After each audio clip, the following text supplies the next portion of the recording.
Hello hi and अस्सलाम वालेकुम। Today we are going to talk about features of academic writing. हमने पिछले lecture में कोहेरेंस और कोहेजन पर बात की थी। आज हम फीचर्स ऑफ एकेडमिक राइटिंग पर बात करेंगे।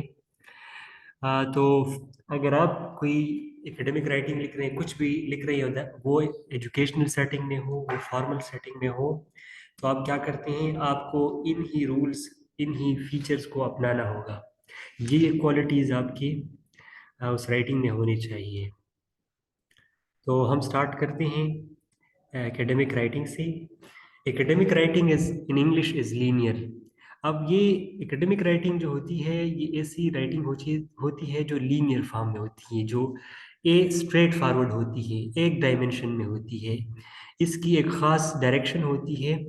और मतलब हम इस तरह नहीं करते कि अगर एक पॉइंट पर बात करते हैं तो फिर एक पॉइंट से दूसरे पॉइंट में चले जाते हैं, बल्कि हम एक ही हमारी सेंट्रल आइडिया होती है और डिफरेंट हम supporting details, facts and figures लाते हैं और उसी मेन आइडिया को या एक आइडिया को सपोर्ट करते हैं। सो इसलिए हम कहते हैं कि academic writing in English is linear writing. सही है, और it is linear which means it has one central point or theme with every part contributing to the main line of the argument। तो इसका मतलब क्या है कि आप एक आर्गुमेंट क्रिएट करते हैं, आपका एक पॉइंट होता है और उस पॉइंट को सपोर्ट करने के लिए आप डिफरेंट फैक्ट्स एंड फिगर्स लाते हैं और अपने आइडिया को क्या कर लेते हैं, कन्वे कर लेते हैं। सही है, तो इसलिए हम कहते हैं कि एकेडमिक राइटिंग इज लीनियर। सही है, विदाउट डाइग्रेशन और रिपीटिशन। याद रखें, एकेडमिक राइटिंग जब आप करते हैं और फॉर्मल राइटिंग आप जब करते हैं, तो आप उसमें क्या करते हैं, रिपीटिशन ऑफ आइडियाज नहीं करते। सही है, आप इस तरह नहीं करते कि एक आइडिया को बार बार लेके आ रहे हैं, एक फैक्ट और एक फिगर को या एक्सप्लेनेशन बार बार कर रहे हैं। नहीं, आपने न्यू आइडियाज और जो आइडिया क्या हो, मोर होल्डिंग वाटर हो, जो मोर कन्विंसिंग हो, उसकी तरफ आप कोशिश करते हो, नई नई आइडिया लेके आते हैं और अपने आर्गुमेंट को सपोर्ट करते हैं। It's objective is to inform rather than entertain. और याद रखिए, जब भी हम एकेडमिक राइटिंग करते हैं तो हम रीडर को इंटरटेन नहीं करते, बल्कि उनको इन्फॉर्म करना चाहते हैं कि यार कुछ समथिंग दैट इज हिडन, हम उनको अनकवर करते हैं। सही, उनको एक्सपोज कर लेते हैं। सो हमारी ऑब्जेक्टिव एकेडमिक राइटिंग में क्या होती है कि हम रीडर को इन्फॉर्म करें, रेदर देन टू इंटरटेन। हम इंटरटेन नहीं करते बल्कि इन्फॉर्म करते हैं। तो आपने ऐसे आर्गुमेंट लेके आने हैं जिससे आपका रीडर इन्फॉर्म, इनको इंफॉर्मेशन मिले। सही है, इनको क्या मिले, इंफॉर्मेशन मिले। As well as this it is in the standard written form of language. और हाँ, एकेडमिक ये फॉर्मल सेटिंग में हम करते हैं, एजुकेशनल सेटिंग में करते हैं, तो हमें अपनी लैंग्वेज को क्या करना होगा, स्टैंडर्ड रखना होगा। सही है। There are 10 main features of academic writing there that are often discussed. तो मुख्तलिफ फीचर्स है एकेडमिक राइटिंग की जिसको डिस्कस किया जाता है कि जब आप राइटिंग करते हैं तो इन फीचर्स को अपनी राइटिंग में क्या करें, इंक्लूड करें। Academic writing is to some extent complex, formal, objective, explicit, hedged, and responsible. It uses language precisely and accurately. It is also well organized and planned। तो हम इन ही फीचर्स पर अब डिटेल में बात करते हैं कि हमारे पास एकेडमिक राइटिंग कैसे कम्प्लेक्स होती है। सही है, अब आते हैं कम्प्लेक्सिटी पर। Written language is relatively more complex than spoken language. आपने ये बात नोट की होगी कि जब आप किसी पैसेज को रीड करते हैं तो वहाँ पे वोकेबलरी, वहाँ पे जो वर्ड्स होते हैं वो थोड़े कम्प्लेक्स होते हैं। और स्पोकन लैंग्वेज कोई बंदा बोलता है, कोई और लैंग्वेज यूज करता है, इंग्लिश लैंग्वेज जो भी लैंग्वेज यूज करता है, तो उसमें जो वर्ड्स होते हैं वो सादा सली होती हैं, वो simple words use, simple vocabulary वो यूज करता है। But when it comes to written language, so over there in the written language you use complex vocabulary. सही है, सो इसी तरह when it comes to academic writing also, तो आपने वहां पर भी कम्प्लेक्स वोकेबलरी यूज करनी है। Written language has longer words. It is lexically more dense and it has more varied vocabulary। अब देखिए, जब रिटन लैंग्वेज की हम बात करते हैं तो वहां पर वर्ड्स लॉन्गर होते हैं, वहां पर हम डेंस वोकेबलरी यूज करते हैं और हमारी वोकेबलरी क्या होती है, चेंज होती है। हम इस तरह नहीं करते कि हम रिपीटेडली एक वर्ड को दोबारा अगेन एंड अगेन यूज करते हैं। हाँ, आप एक कीवर्ड को दोबारा यूज कर सकते हैं, लेकिन वो for the purpose in order to bring coherence in your writing, उसको सिर्फ कोहेरेंस के लिए होता है। अब मिसाल के तौर पर आप एक आम आइडिया को डिस्कस कर रहे हैं और आपके पास कोई और वर्ड नहीं है और आप वही वर्ड को दोबारा लेके आ रहे हैं, तो ये थोड़ा इनफॉर्मल हो जाता है। आपने क्या करना है, आपकी वोकेबलरी आप कोशिश करें, अगर नई वोकेबलरी नई वर्ड नहीं है तो सिनोनिम तो आप लेके आ सकते हैं ना, डिफरेंट वर्ड लेके आए और वहाँ पे यूज करें। तो रिटन लैंग्वेज में आपने क्या करना है, डेंस लैंग्वेज इस्तेमाल करनी है और आपकी वोकेबलरी क्या हो, वेरिड वोकेबलरी हो, ठीक है। It uses more noun based phrases than verb based phrases. हम यहाँ एकेडमिक राइटिंग में नाउन बेस्ड फ्रेजेस पर फोकस करते हैं, ना कि हम वर्ब बेस्ड फ्रेजेस पर फोकस करते हैं, क्योंकि हमारा ताल्लुक सारा सब्जेक्ट से होता है। हम जो चीज़ डिस्कस करने वाले होते हैं तो उन पर हमारा फोकस ज़्यादा होते हैं, इसलिए हम नाउन बेस्ड फ्रेजेस यूज करते हैं। Written text are shorter and the language has more grammatical complexity including more subordinative clauses and more basis. तो यहाँ पर देखिए, जब आप एकेडमिक राइटिंग लिख या कुछ फॉर्मल राइटिंग करते हैं एजुकेशनल सेटिंग में या फॉर्मल सेटिंग में, तो आपने ग्रामर को भी अप्रोप्रिएट ग्रामर यूज करनी है, अप्रोप्रिएट सेंटेंस स्ट्रक्चर यूज करनी है। तो यहाँ पर ये बताया गया है कि ग्रामेटिकल कम्प्लेक्सिटी भी होती है और फिर सबऑर्डिनेटिव क्लॉज और मोर पैसिव फॉर्म यूज होते हैं। नॉर्मली तो हम एक्टिव फॉर्म यूज करते हैं, लेकिन रिटन लैंग्वेज में हम फोकस करते हैं कि हम पैसिव फॉर्म यूज करें, ठीक है। अब देखिए, अगर देखा जाए तो स्पोकन लैंग्वेज में क्या होता है, वहाँ पे ग्रामर का इतना ख्याल नहीं रखा जाता, सही है। लेकिन एकेडमिक राइटिंग में या जो रिटन लैंग्वेज में आप ग्रामर का खास ख्याल रखते हैं। फिर आते हैं फॉर्मेलिटी की तरफ, कि academic writing is relatively formal. क्या है कि एकेडमिक राइटिंग जो राइटिंग है वो फॉर्मल राइटिंग होती है। कैसे फॉर्मल होती है? In general this means that in essay you should avoid colloquial words and expression. Normally हम स्पोकन लैंग्वेज में क्या करते हैं, हम अब्यूसिव वर्ड्स यूज करते हैं, कोलोकियल वर्ड्स यूज करते हैं। तो when it comes to academic writing, we should avoid using abusive words and abusive expressions। तो हम ऐसे abusive या informal words यूज नहीं करेंगे, सही है, क्योंकि ये फॉर्मल राइटिंग है। तो यहाँ पर हम फॉर्मल वोकेबलरी यूज करेंगे, फॉर्मल लैंग्वेज यूज करेंगे, ठीक है। अब आते हैं प्रिसीजन पे। In academic writing facts and figures are given precisely. अब देखें, आप एक आर्गुमेंट क्रिएट करते हैं तो आप उस आर्गुमेंट को फिर सपोर्ट करते हैं, सही है।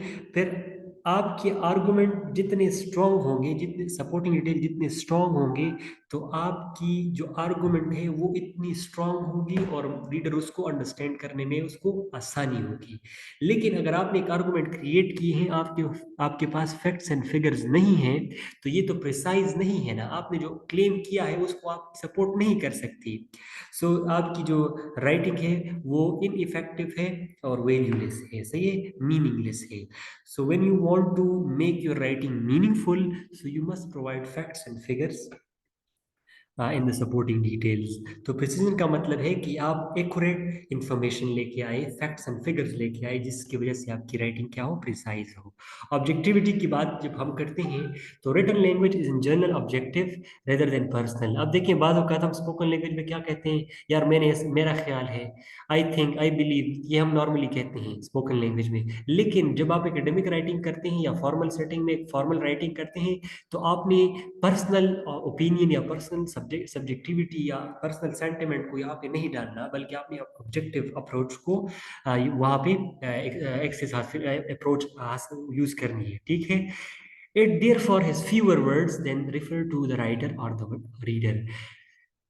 रिटन लैंग्वेज में हम थोड़ी लफ्ज इस्तेमाल करते हैं या करते भी नहीं हैं। राइटर अपने आप को पॉइंट आउट नहीं करता या रीडर को पॉइंट आउट नहीं करता, बल्कि वो इम्पर्सनली, इम्पार्शनली, अनबाइस तरीके से वो क्या करता है, वो सब्जेक्ट को डिस्कस करता है, ठीक है। This means that the main emphasis should be on the information then you want to give and the argument you want to make. तो इसका क्या मतलब है, जब आप पर्सनल प्रोनाउन यूज नहीं करते हैं, पर्सनल ओपिनियन, आपने पर्सनल सब्जेक्टिविटी आपकी वो है कि आप आई, वी, दे, ही और शी यूज नहीं करती, तो इसका मतलब है कि आपकी सारी फोकस किस पे है, इंफॉर्मेशन पे है, ना कि आपके अपने आप के ऊपर है या रीडर के ऊपर है। ठीक है।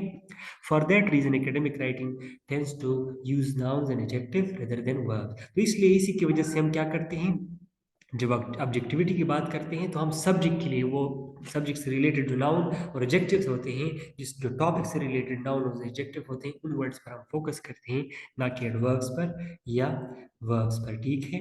अब आते हैं एक्सप्लिसिटनेस। जो सबसे इंपॉर्टेंट फीचर है एकेडमिक राइटिंग की, वो क्या है, एक्सप्लिसिटनेस। एक्सप्लिसिटनेस का मतलब है कि क्लियरिटी, कि जो आप लिख रहे हैं, जो आर्गुमेंट आपने क्रिएट की है, उसमें फर्दर आप कंफ्यूजन नहीं लेकर आ रहे हैं, बल्कि आप जो कंफ्यूजन है उसको एलिडिकेट करने की कोशिश करती हैं। ठीक है। आप लोगों को एक क्लियर कट बात बताते हैं, इन अ मोर क्लियर वे आप क्या करते हैं, अपनी सब्जेक्ट को डिस्कस करते हैं। Furthermore, it is the responsibility of writer in English to make it clear to the reader how the various parts of the text are related.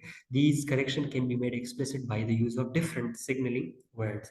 तो हम जब एकेडमिक राइटिंग करते हैं, मैंने आपको बताया कि जो कहेंगे उसको क्लियरली क्या करेंगे, डिलीवर करेंगे, उसको क्लियरली क्या करेंगे, कन्वे करेंगे। सही है ना। तो हम ऐसा नहीं करेंगे कि उसमें फर्दर कंफ्यूजन लेके आएंगे, बल्कि हम जो कंफ्यूजन है उसको खत्म करने की कोशिश करेंगे, तो हमारी जो राइटिंग होगी वो क्लियर होगी। तो एक्सप्लिसिटनेस हमारी राइटिंग में क्लियरिटी को कहते हैं, कि जो आप लिखेंगे वो क्लियर होनी चाहिए। सही है। एक्यूरेसी की बात आती है। Academic writing uses vocabulary accurately. Most subjects have words with narrow specific meanings. Linguists distinguishes clearly between phonetics and phonemics. General English does not. देखिए अभी एक्यूरेसी की बात क्या है, कि बाज औकात हम ऐसी वोकेबलरी यूज करते हैं जिसकी meaning according to the context change होती है, जिसकी meaning according to the context change होती है। तो आपने ऐसी इसी बात का ख्याल रखना है कि आप एक ऐसी वर्ड को यहाँ पे यूज ना करें कि जिसकी मीनिंग क्या हो, एम्बिगुअस हो, जिसमें से राइटर अगर कॉन्टेक्स्ट में देखें और उससे मीनिंग वो उसको कंफ्यूजन हो मीनिंग लेने में, तो आपने एक ऐसी वर्ड को यूज नहीं करना। आप कोशिश करें कि आप एक अप्रोप्रिएट और एक्यूरेट वोकेबलरी को क्या करें, यूज करें। ठीक है। अब बात पे आती है हेजिंग की। तो हेजिंग की ये एक ऐसी फिनोमिना है कि जब हम अपनी आर्गुमेंट को या क्लेम को प्रेजेंट करते हैं, तो हम क्या करते हैं, नेसेसरी इंफॉर्मेशन लेके आते हैं, हम अपनी स्टांस प्रेजेंट करते हैं, अपने पॉइंट ऑफ व्यू प्रेजेंट करते हैं। तो वहां पर हम बात चीजें क्या होती है, बड़ी क्लियर होती हैं, श्योर होती हैं, हम उन पे श्योर होते हैं, कि सर्टन होते हैं कि हाँ बिल्कुल ये बात ऐसी है।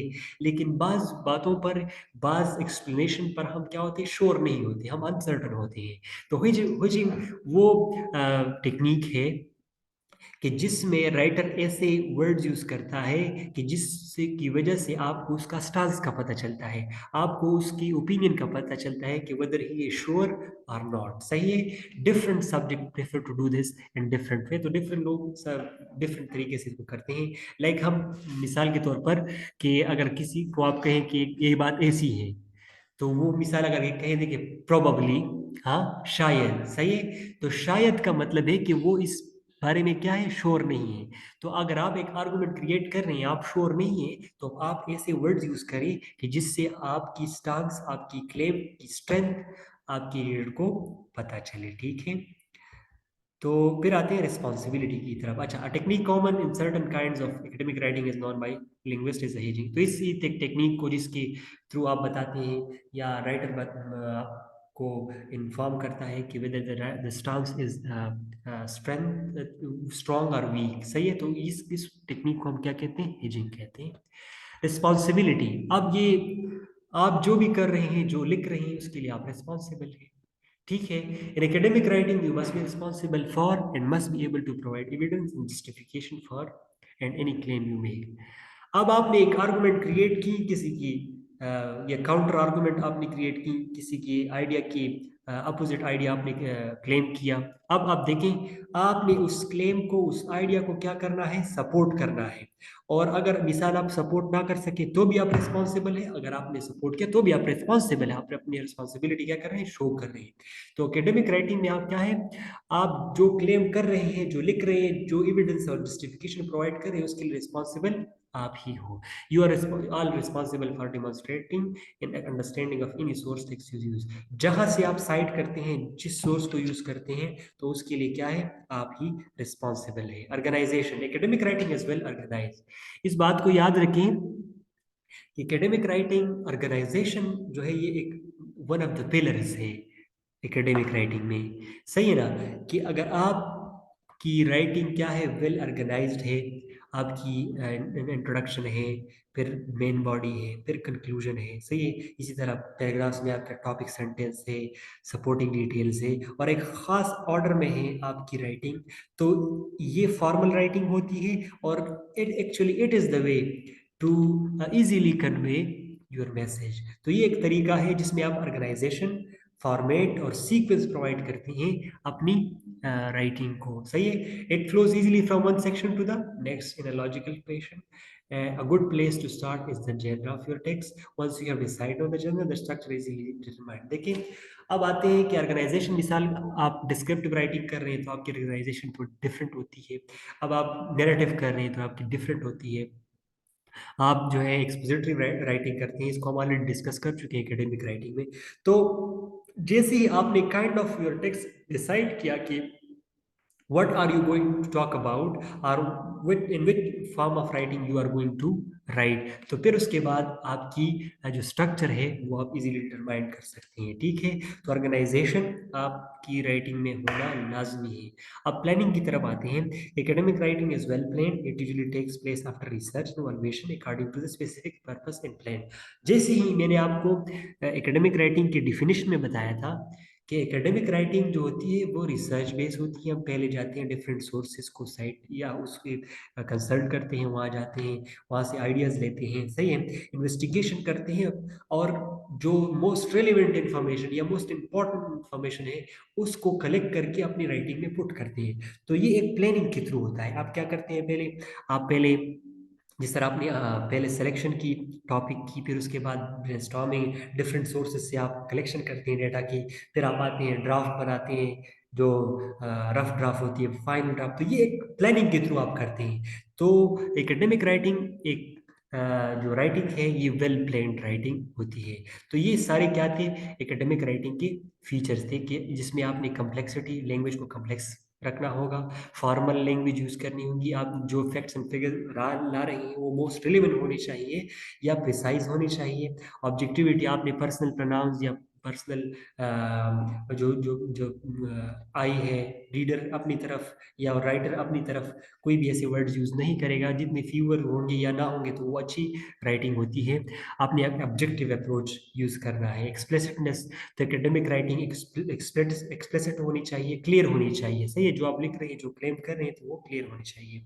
एक्यूरेसी, जो एक्यूरेसी मैंने आपको बताई कि आप एक्यूरेट वोकेबलरी यूज करें। बाज वोकेबलरी ऐसी होती है, वर्ड्स ऐसे होते हैं जो एम्बिगुअस, जिनकी मीनिंग होती है, तो आप उनको अवॉइड करें। सही है। हेजिंग, तो हेजिंग मैंने आपको बताया कि बाज आपकी स्टांस जो होती है वो स्ट्रांग नहीं होती, और या जो स्ट्रांग होती है और वीक नहीं होती। तो हमें वर्ड से पता चलता है। आप कहते हैं सर्टेनली, आप कहते हैं अनसर्टेनली, तो ये अनसर्टन, सर्टेनली, या कहते हैं श्योरली, सही है ना, या कहते हैं आप प्रोबेबली। तो ये असल में आपके वो वर्ड्स होते हैं जो हम यहाँ राइटर की स्टांस के बारे में बताते हैं कि वो स्ट्रांग है या वीक है। ठीक है। तो इसी टेक्निक को हेजिंग कहते हैं। रिस्पॉन्सिबिलिटी, कि जो आप लिखते हैं उसके लिए आप रिस्पॉन्सिबल है, जो आप क्लेम कर रहे हैं, जस्टिफाई कर रहे हैं। ऑर्गेनाइजेशन, तो हमने बिल्कुल स्टार्ट में कहा था कि academic writing well organise writing होती है, जिसमें आप अपनी राइटिंग को क्या करते हैं, एक स्ट्रक्चर प्रोवाइड करते हैं, खास सीक्वेंस में लिखते हैं, और प्लानिंग। तो आपकी राइटिंग जो जब आप करते हैं एकेडमिक राइटिंग, तो ये एक वेल प्लान राइटिंग होती है। आप उसके लिए पहले प्लान करते हैं, उसके बाद आप क्या करते हैं, राइटिंग करते हैं। तो ये हमारी आज की लेक्चर थी। शुक्रिया।